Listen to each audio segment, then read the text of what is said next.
Hey everybody, it's Adam and welcome. Oh, I'm so excited to be with you today. Welcome back to the Conscious Pivot Podcast, and I'm very excited for what is about to happen, what's about to come. So if I were you, I'd be rubbing my hands together, go, what's he got in store for us today? It's going to be special. But before we get there, as always, I want to remind us all to take a deep breath. Just in this moment, take a deep breath.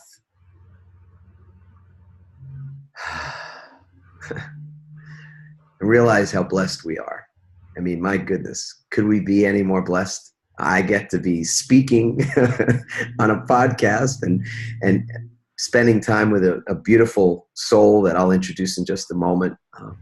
And you all get to be wherever you are, whether you're driving or walking, running on a treadmill, sitting in front of a computer, whatever you're up to right now, you get to be listening. And we get to be alive and we get to be together, connected in this way, which is beautiful because, you know, in case we need a reminder, I'll remind us that at this very moment, as we're taking our deep conscious breath together, there are people everywhere who are taking their very last breath on this earth. And so it is a sacred moment. This is a holy moment. I can't say it enough. I can't feel it enough. I can't be reminded of it enough.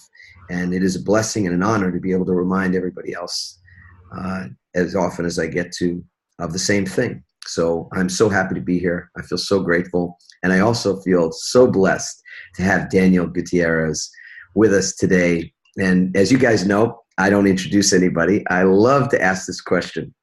So Daniel, what are you jazzed up about? What are you excited about in your life? And would you share a little bit with, and listen, don't worry about whether it sounds like you're bragging. You've had some incredible experiences in your life. You've done some amazing things. I would love it if you'd share something about yourself, what you're excited about today, and where you've been before we start our pivot discussion. Wow. Where do I start? I'll give I'm a speaker. I'm an author, best-selling author. Those things I think that you can find on my bio if you want to look it up. But I think what's most important is that what I'm jazzed up about being able to do what I love and do it every day.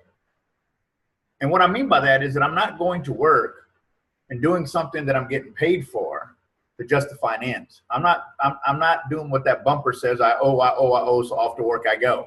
I always thought that was funny. I never saw that bumper sticker. Yeah. That's freaking great. I owe, and off to work I go. I saw it when you're in LA. That's all you could do is read bumpers. So I remembered that one. I'm jazzed up about the opportunity to live. I love what you said a few minutes ago, and I want to go back to that because that's the essence of the way I live, and that is I am blessed to be alive in this moment. I am blessed to have an opportunity to breathe. And when you said that in this moment, there's someone taking their last breath, I got chills because in February, I watched my mother die. And I experienced that moment. And it's radically changed my whole life to recognize the importance of loving what we do and doing what we love. And I know that sounds really crazy maybe to some of you because you're going, wow, how am I going to get paid? Well, you start doing what you love and love what you do. At the end of the day, I felt the same way. I come from a corporate background. You guys know the little company, Best Buy Electronics. I helped build that company. I started with them when they had 50 stores. I ended when they had 1,700. I think they have 4,000 something now. And that was my grind. If you could imagine a brand new company like that opening hundreds and hundreds of stores all the time, we were constantly moving to, 18, 19 hours a day, flying around, just craziness. I woke up one day and I said. And what was your role with the company? You were an executive with the company. I was helping them open markets. Wow. So I was the guy that when nobody would go, like seriously, I was the only one willing to come to LA. I lived in Texas. They're from the Midwest, Minnesota. They're in the tundra. Yes. And they were like, we can't get anyone to go to LA. I go, that's because it's crazy out there. I said, well, because it's dangerous. It's dangerous. Yeah. I live in Texas. We leave our windows open, man. I hear over there people getting killed. Right. That's all I knew. Right. So I got to tell you this. And some of you that are listening may or may not know this spot, but I'll draw a picture. So they fly me into LA, pick me up in a limousine. It's dark, and I know they did this on purpose. It's dark, and they take me down to Laguna Beach, to a place called Las Brisas. And Las Brisas is this probably one of the most sexiest restaurants on a bluff overlooking the ocean. And they wine me and dine me, and they tell me how they're going to do this and that, and they tell me that that's LA. Well, I believe them. I said, wow, I can live in this. And my office was in Compton. I said, what happened to the ocean? Where's the ocean? Anyway, so yeah, my life has been crazy like that, like all of us, busy. I just sent out a Facebook video recently because I had another friend 2 weeks ago commit suicide, and I really felt bad about that because I did something that I wish I hadn't have done, and that was I sent out a text to this woman, and she didn't respond, so I didn't think anything about it. I thought, oh, she's busy or I'm busy, and I'll get back to her. And then I'm in the grocery store, and someone says, "Did you hear about so-and-so?" And I said, "No." They said, "She hung herself." And I went, "What?" And so I said, "When did that happen?" So she told me, and I looked back at my text, and it was around that same time frame. And I realized that we live in a world where we're not present, and we're texting each other and not answering each other, not connecting to each other. And it broke my heart. And it broke my heart because we're too quick to say I'm busy. We're too quick to say I'm busy. What does that mean, I'm busy? I even said on the video, I said, you know what? Quit saying I'm busy. Why don't you just say I don't want to talk to you? I would feel better about that. I would feel better because I'm busy means you're brushing me off. And I was saying that, you know what, folks? Don't do what I did. I gave an I'm busy signal, and I lost a friend in the process. It wasn't my fault. I don't hold that guilt. But maybe I could have picked up the phone. Maybe. I don't know. Maybe. But at the end of the day, I got into that busyness because I was busy at Best Buy. Busy. And I woke up one day and I was not fulfilled anymore. I was at the height of my career. I was just invited to be promoted again to thousands of employees. I had stock at $1. This is Best Buy stock at $1. I was one of the good old boys. I didn't have to go anywhere. But I woke up one day and I said, this is not my path. And I gave all the stock back, and I kept what I had in my 401k, and I walked away. 2 weeks. I gave him a 2-week notice. That's it. And I walked away. And what are two things I realized? One, that I needed to follow my path, but two, that I was just a number to a big corporation. I wasn't as important as I thought I was because they had a replacement for me by the time I left. And that was an eye-awakening thing for me. It's a business. I can't take it personal, but I had put my heart, blood, sweat, and tears into it. So to me, it was personal. And to see someone replace me in 2 weeks and be there, like shake my hand and say, hey, I heard you did a good job. Have a good life. It really made me realize that we need to live our lives for ourselves, not for others. Right. Yeah, that's a powerful statement right there. I can only imagine how many people who are listening to this who have already made that choice, because we get a lot of people that are pivoters. they're side, they're side hustlers, sidepreneurs, they're pivoting and doing something on the side or doing something brand new, and becoming business owners, many of them. And then there are a lot of people listening to this who are still working a job, are in that place, and for good reasons. I don't deny that there are good reasons to stay, to be there, because they provide, that job provides safety and security in an uncertain world, Sure. Uncertain times. Well, and there's nothing, by the way, I'm not saying there's anything wrong with having a job. If that's your purpose and you're happy, great. I'm talking about when you get there and you're, like I said, your eyes are red, you're drinking your coffee, you're in traffic, and you see that bumper. I owe. So off to work I go. It's emptiness. If it's emptiness, there's something wrong. That's the picture we got to fix. But if you're going to work and you're fulfilled, and it's something that just brightens you up every time, which does happen, by the way, then great.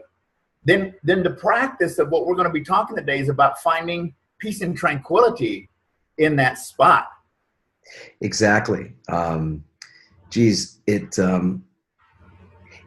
almost hypnotic. I commuted to Manhattan. I was a lawyer for 18 years and also came upon a day when I just couldn't tolerate it anymore. I couldn't tolerate myself anymore, who I was.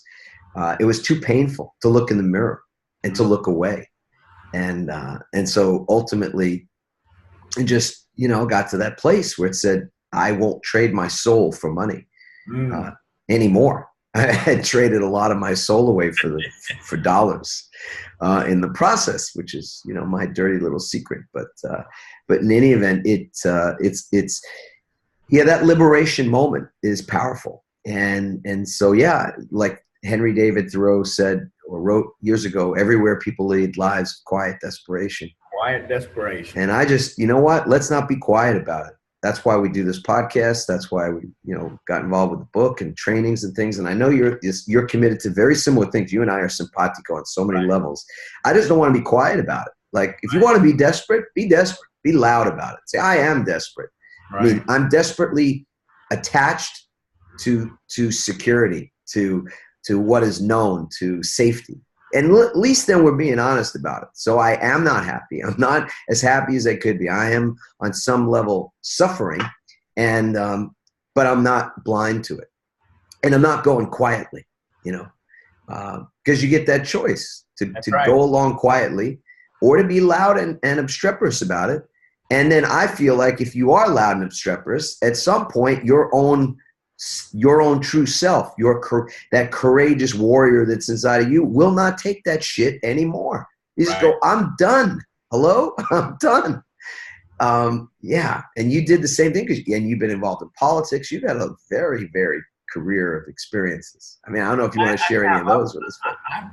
Well, I've gone from coaching presidential candidates to recently finishing up with the Obama administration as an advisor to the Department of White House personnel, to working with the president of Mexico to get elected, from reaching out to Mexican nationals in the U.S. to help the Mexican president become elected, and he did. I was there when he was elected. And that was President Fox Calderon and the current president, And so, I've had a little bit of dabble here and there, It's fun. It's fun to be alive. Yes, it is. It's fun to be alive. And people say, how could you have done that in your life? I said yes, when I felt that my heart was saying do it. This is really important right here, this part. I want everybody to really listen carefully now, because there's a common thread. This is, Daniel, where will you tell us what's that common thread that's helped you to continue to follow something, to follow some guidance, so that it has led you toward interesting experiences. Forget all the stuff, the pomp and circumstance, they're impressive and all that, but these are fun. You described it. You've had a fun life. You've had an interesting life. Yes. And you've had a prosperous life and a productive life. Yes. Yeah, a couple of things. One is that I said yes just about to every opportunity that showed up. And it goes way back. I remember the first time that I think I was 13, and I lived in a little country town, Midlothian, Texas. I grew up there, and this guy hired me because I was trying to make some money, and he said, would you clean out my barn? Now, what he meant was to shovel out all the manure, but I took it as literally shoving out all the manure, not getting the tractor and move. So I literally shoveled out all the manure by hand, and he was like floored. Like, you did that by hand? I said, but you know what you asked me to do? A lot of times I didn't know how, and it didn't matter. I just said yes. Another time, just move a few years ahead, I was in college, and I was studying industrial technology. And so I wanted to work for this interior design firm so I could get to know their clients and see how they were doing business. And so she says to me, well, I have this table that a client needs with this kind of Egyptian motif, but it's on a special glass. The glass is very expensive, so you can't mess it up and you can't break it. Could you do it? I didn't even know what she was talking about. I said yes. And it took me I didn't even get to go home for the holidays, because my whole holidays, I literally painted that on this glass. And when she got it, she said, nobody was willing to do this, and you did it. And I didn't know how. I researched it. And I literally painted it. painted it. It was like a little Egyptian thing all the way around this 8-sided glass. So I never really worried about, did I know how? I just decided to say yes, and I figured it out. And because of that, I got to do things. And I'll give you another funny one. I remember as I had left Best Buy, and there was this award ceremony in LA called the Soul Awards. And the Soul Awards were like this big to-do, 4,000 or 5,000 people show up. And I had been to it a year before and remember watching the Soul Awards and going, wow. And they honored business people in the community and whatever. Anyway, I just remember sitting there, and at the very beginning, there, all you could see is the big, what do you call them? The side screens were the big ones, so everybody could see who was on stage. And I hear this, welcome, your master of ceremonies. And I went, oh, I want to be that guy. I want to be that guy, right? And everybody's like, shut up and watch the show, right? Anyway, so I remember thinking, I said to the people that were around me, the next time I step in here, I'm going to be the master of ceremonies. They're going, you're in Hollywood, shut up. It ain't going to happen. Anyway, fast forward 4 years, I get a call from the chairman of the board. And he says, hey, Daniel, we really love what you've been doing in the community. We want to know if you might be available to be the master of ceremonies for the Soul Awards. And this was at the Kodak Theater, the whole 9 yards. It was beautiful. Anyway, he says, I said yes, and we made it through the whole conversation. I was like, I could barely stand it. And he says, oh, Daniel, before you go, have you ever used a teleprompter? And I said, a tele what? A teleprompter. And I thought, I'm about to blow it. And I said, sure, many times, no worries. All right. So fast forward, I am on set. We're about to start this huge show, and you hear, and welcome, your master of ceremonies, Mr. Daniel Gutierrez. And I walked out there, and I was like, yeah. And then the teleprompter. I get to the teleprompter, and I see it, and I know I'm supposed to read it, but what I don't know is that that it goes at my speed. So it started moving, and I started speaking faster and faster and faster. All of a sudden, you hear in my ear, take a break, take a break, take a break, take a break, right? So these were, eventually they got me. I said, Daniel, goes at your pace, slow down. I said, oh, I didn't know that. I never used one, but I didn't even know what it was. Right. But these are things that having those experiences were because I said yes. The other thing I want to make note of, and this came later in life, I always tell my son, my father was killed when I was 5 years old in a car accident, so I never knew him. And so I always tell my son very often, he's 16 now, said, son, don't worry about your dad.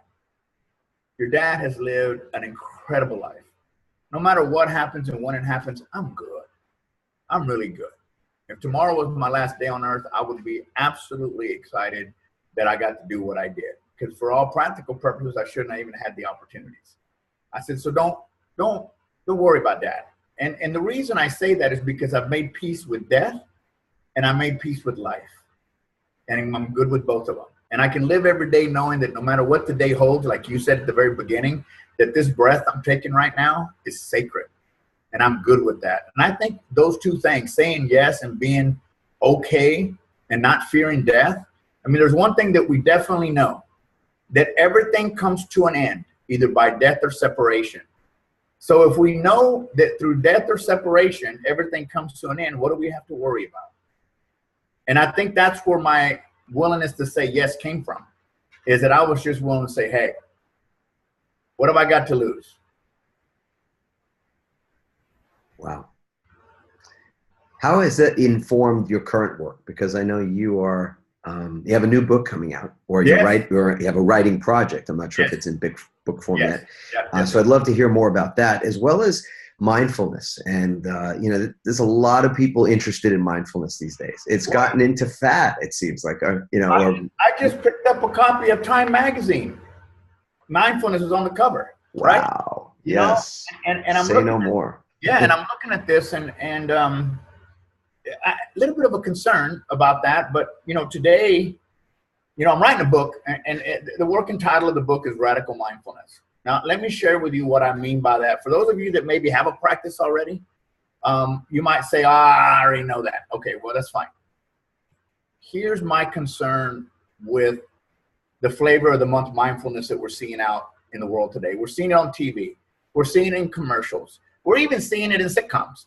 people are talking about it, Yep. which I think is a beautiful thing because it awakens a level of consciousness in a human that we need to wake up. It started with Avatar, the movie, and now we're into mindfulness. Avatar did what people don't know what that was about. That was all about mindfulness. That was all about spirituality. That was all about the corporate giant. That was all about, Pachamama. It was all about Mother Nature and how we play in that whole thing and how we treat each other.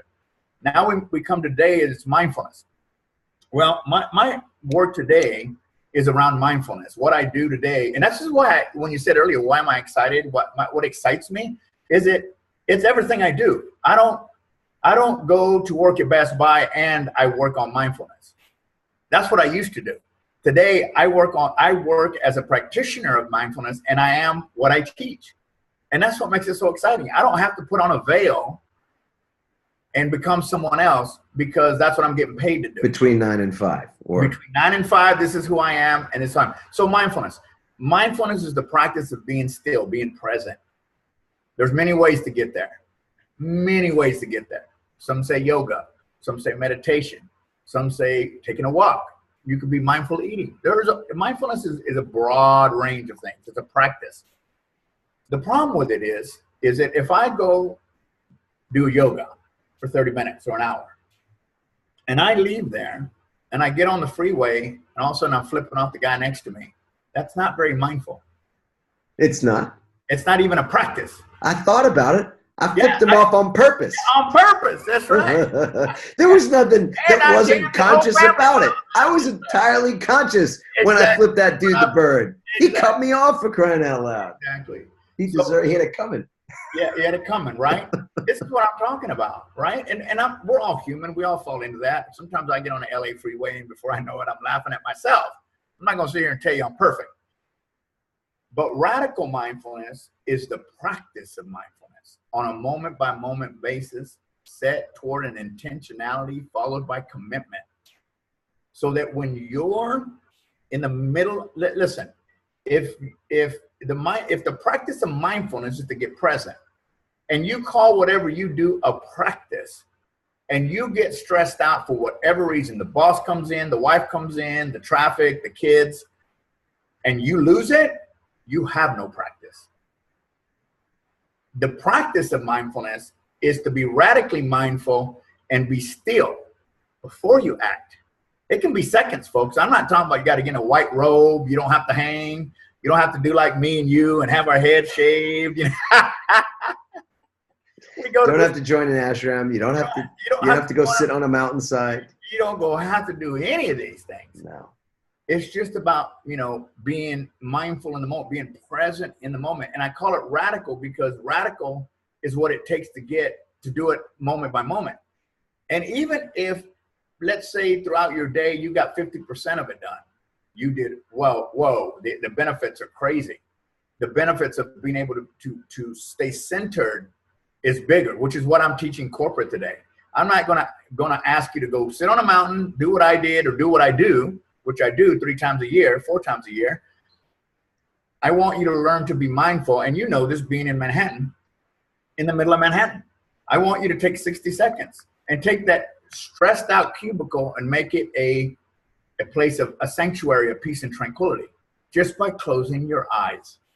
And that's what gets me excited. So today I'm the same person. So I have a beautiful spiritual practice. I take people on spiritual journeys around the world, as you know, and I get to go.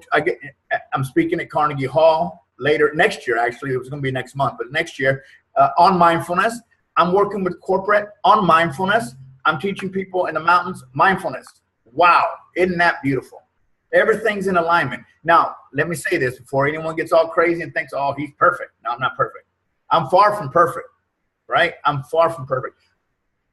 But I would say that the percentage of time I stay in that space is just a little bit higher than the average person. Not because I'm better, but because I practice it. That's it. And I'm just a little bit ahead, not a lot. It's just like any other skill, right, Daniel? I mean, anything that you practice. We did an event at our home over the weekend where we were talking about the 10,000 plus hours it takes to be able to speak authentically.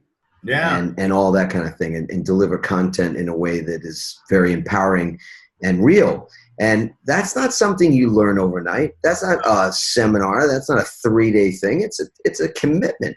to practice, and you can't get around that. And but it is a practice that is accessible to all of us, as opposed to, like, if you wanted to be a great golfer, you'd have to spend 10 hours on the golf course every day, thousands of dollars. Yeah, and a lot of money, and that's not accessible to everybody. No. But to be able to be mindful moment to moment and pause, especially as you and I talked before the recording session started, about somebody that I spoke to just yesterday who had a thing come up and got her all kind of twisted in a bit of a knot about something. And I said, well, do you have a grounding practice? Now, I didn't use mindfulness. I said grounding. And she understood what that was. And she said, yeah, of course I do. I said, do you teach that to other people? And she says, yeah, that's a big part of what I do with people is help them to get grounded, get centered, get present. I said, so what happened during this thing where, what happened to your practice? And it was a big pregnant pause, man. She didn't have anything to say. And she goes, yeah, I didn't use it. And I said, well, so what is the good of having it if you didn't? It's not a practice if you don't use it. Yeah, and then it becomes a thing where you're teaching something or sharing something that you're not actually embodying or living. And that doesn't feel good either, right? We all want to feel congruent. Yeah, and I don't think that we all have to be perfect. I think that if we're going to be teachers, I think we're held. No, let me back up. I think we should, or let me back up one more time. I hold myself to a higher standard because I am a teacher. I hold myself to a higher standard. Yeah, because that makes you a leader. You're not asking are leaders. Yeah, you're not asking me to. I'm doing it because when we're talking about this also before the show, that I want to be in authentic alignment with my message. Now, I'm going to share some dirty stuff here, some dirty secrets, because I think it's important to understand that I've not always been this way. I've been a powerful speaker for a long time. And I used to speak on diversity, and I would speak on, who knows, whatever they paid me for, I was willing to do it. Sold my soul to the devil, just like you did. I didn't care. They'd say, do you know anything about marketing? I'd go to the internet. Yep, here's 3 points. Sure I do. 10 grand, I got it. I didn't care. And I would speak, and I would get the rah-rah reads and the whole thing, and you're awesome, and thank you very much. And they would find me in a bar, 3 sheets to the wind, because that's where I went. Went there to have a drink. And some of the buddies, I remember this one time I was speaking on Wall Street. And I left there, and I'm in my, $1,500 suit. I'm doing the whole thing. You know what it's like. You've been in Manhattan. And I'm at a bar, and I'm doing tequila shots. That was my thing. Not shots, but sipping on tequila, but sipped a lot of them. And the group that I was speaking to on leadership walks in. I did not get a good review. I did not get a good review. The power that I hit in that room and what I did so well was thrown out the window. Yep. And I say all this because this is, I just came back from a 4 or 5 year break. And I came back from a 4 or 5 year break because those things made an impact on me. And I'm not saying that all the drinking's bad. I'm talking about me and nothing else. If you take this personally, maybe you should look at it. But if you don't worry about it. At the end of the day, for me, it was, how can I get out there, especially when you're talking about spirituality or mindfulness, yes, and live the talk. Yep. Even if I'm not cool, even if people are uncomfortable because I'm drinking water. I mean, that's just the way it is. And it's okay. But for me, I needed to get really cool and really right about what I wanted to do if this was the path I was going to choose, which is why I say that mindfulness is a slippery slope right now, because right now you can go to any university or online university and get a diploma, and you can even get a master's and a doctorate in mindfulness. And I just have to ask, how do you do that? Mindfulness is not an intellectual process. It is not an intellectual. As a matter of fact, the mind and the ego work together, and the mind and the heart work together. And the mind and the heart is where mindfulness lives. That is where we get that beautiful, juicy connection to life. And if we're going to intellectualize this, then we've totally missed the boat again. So when you say the mind and the heart work together, say a little bit more, if you could, about that. Yeah. So if the mind and the ego work together, I'll give you an example. That's competition. That's one word that would fit there. If the mind and the heart work together, it's cooperation. Still the mind, it's still the mind working, but it's being inspired by a different space. When we're mindful of our actions, when we learn to come from compassion, I had this conversation with a corporation the other day.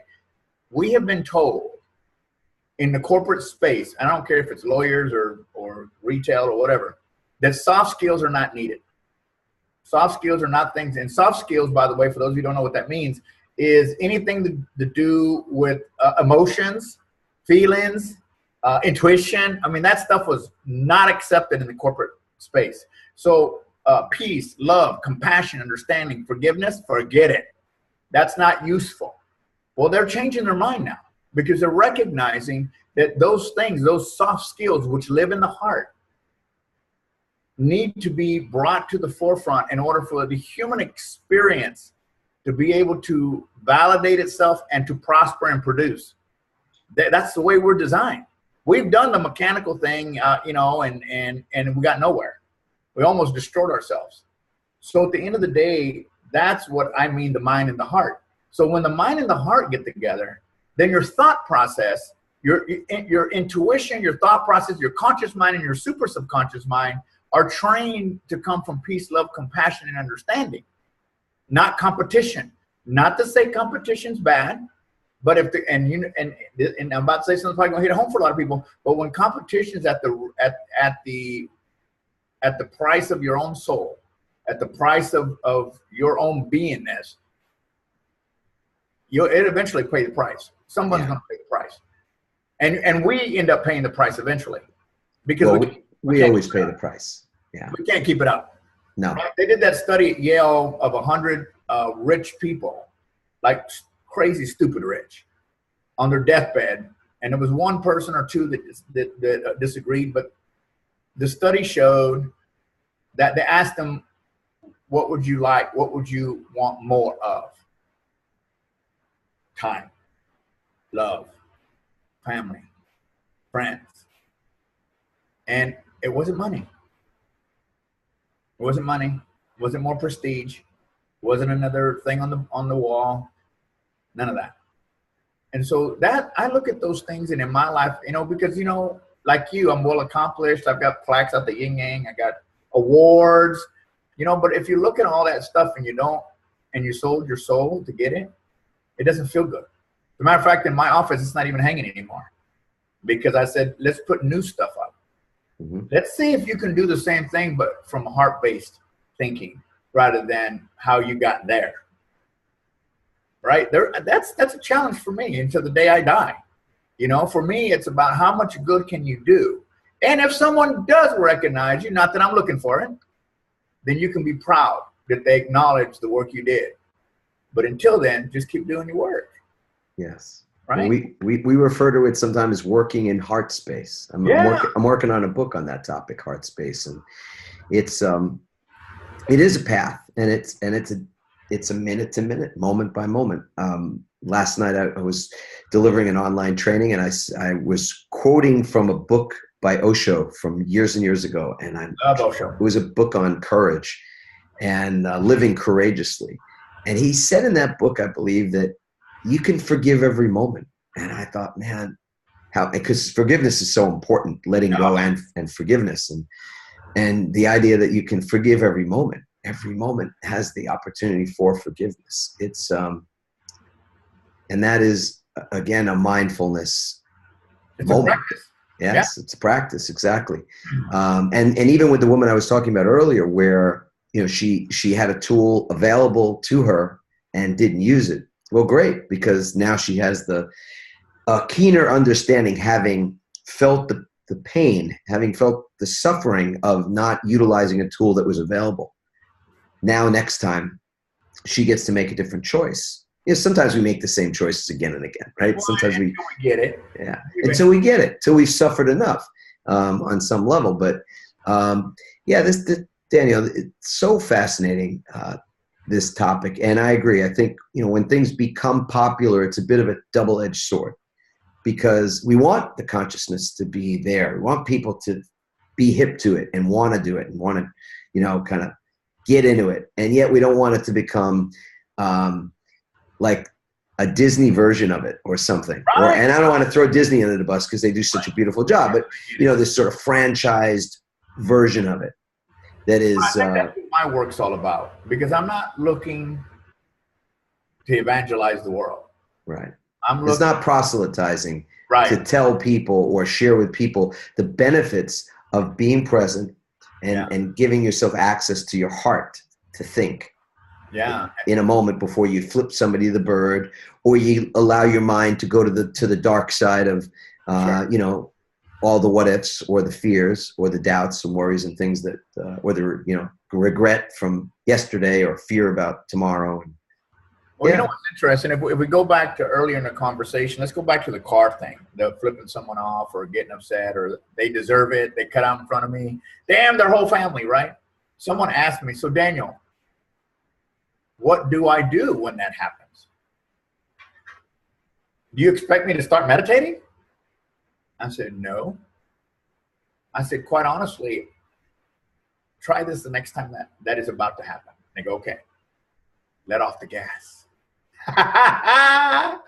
If you let them in, they're not cutting you off. I said, does that resonate? And I saw the look on his face. He was like, huh? They'll quit cutting you off when you let them in. It's you who are disturbed that someone's getting ahead of you. It's you that's disturbed that you might be a second late. What if you just allowed a car or two to come in? And if all of us did that, we wouldn't have a problem with traffic, because we wouldn't be stopping every 5 seconds. But for us, if you want to practice mindfulness, let off the gas. What's the big hurry? You know, in traffic, you're not going anywhere. That's what causes the problem, is that somebody decides, not me, not today. Not this time. Not this time. And we rev it, we go forward, we hit our brakes, whatever we do. Let them in. What a practice. Let them in. Let them in. Okay. There's an old Paul McCartney tune. If I could sing, I'd sing it. Let them in. Let them in. Let them in. That's right. Let them in. Yeah, right. Get it. Yeah, let them in. Wow, Daniel, I have enjoyed this talk so much, and I really appreciate you on so many levels. And we're new friends, so this is really wonderful. This beautiful lady Teresa de Grosbois introduced us. And, very cool. Shout out to her. She's spectacular. And any final thoughts or things that would just help you to bring this conversation to completion for you? I think the biggest thing is we're all human. And that's why I try to explain to people, don't put me on a pedestal. I'm just like you. I'm one step ahead of you. That's it. Not a bunch, just one step. And just by the grace of the divine, I get another day to try to do it right. And so this is not something that you get right. This is all we're advocating is peace and tranquility. And I remember someone asking me once, they called me from corporate, an executive, and he was like, Daniel, really? Peace and tranquility? Really? I remember saying to him, I didn't call you. You called me. And yes, peace and tranquility. We can all have it. And you don't have to go away. As a matter of fact, you can find it right now. And in the moment that we shared that he opened the show, that's all. If that's the only thing you did today, your life got better because of it. And that's all we're saying. We're not advocating that we're perfect and that we're angels and whatever. I think that people make a mistake of correlating that with I have to be that good. I choose for my life to do things the way I do them because it makes me feel better. And so whatever that is for you, never let someone make you feel less than or more than because of their actions. Doesn't matter if they're good or bad, and that's the beauty of life. That's enjoy life. Have fun. You can have fun. It's permitted. Go fly a kite, ride a bike, go out with your kids and get muddy. And don't worry about the expensive clothes they have on. Let them get muddy, jump in the water. We live in a stressful world. We do. I'm not going to deny that. It is crazy. Just give yourself some peace and tranquility. I mean, because if we end on the note that we started with, someone's taking their last breath. And that will be you someday. Everything comes to an end, either through separation or death. We're not here forever. Just make sure your forever is not tomorrow. Daniel, thank you. I really believe in the power of rituals. So the mindfulness rituals, it's a big benefit, and has been a big benefit in my life. And I am a recovering anger management guy. I'm a recovering attorney, litigator, flipper offer. Yeah, flipper offer. Yeah. You know, all of that. And I feel like what I get to do now is not only enjoy. I love what you said at the beginning. I'm working on certain things in my life, and I get to teach those things as well. Yeah. So that's the beauty of it. So yeah, I get to clean. I use this process for myself, and if I clean my karma in the process too, then it's a bonus. It's a bonus. So, yeah, I love that. So thank you so much. I want to remind all of our listeners that the Conscious Pivot podcast, of course, is an ongoing process, ongoing discussions about this topic. So if you dig this, if this is something you're interested in on a regular basis so that you can be reminded and can practice, then go ahead and subscribe.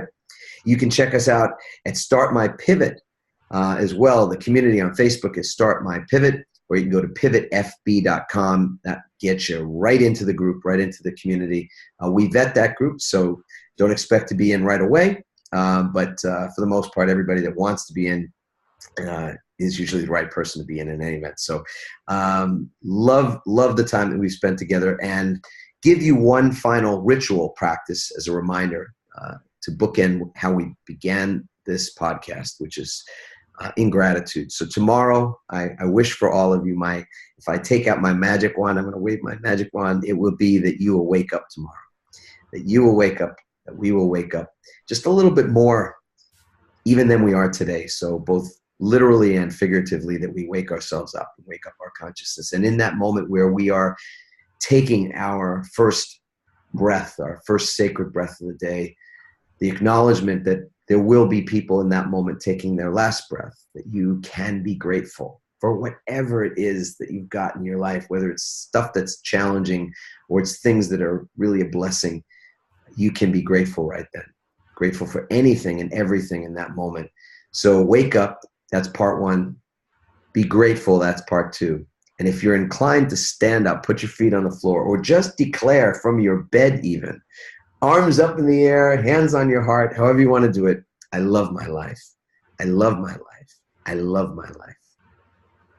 Blessings to all of you. Until we chat again or get to spend this time again, I wish you every one of your heart's desires. Ciao for now, everybody.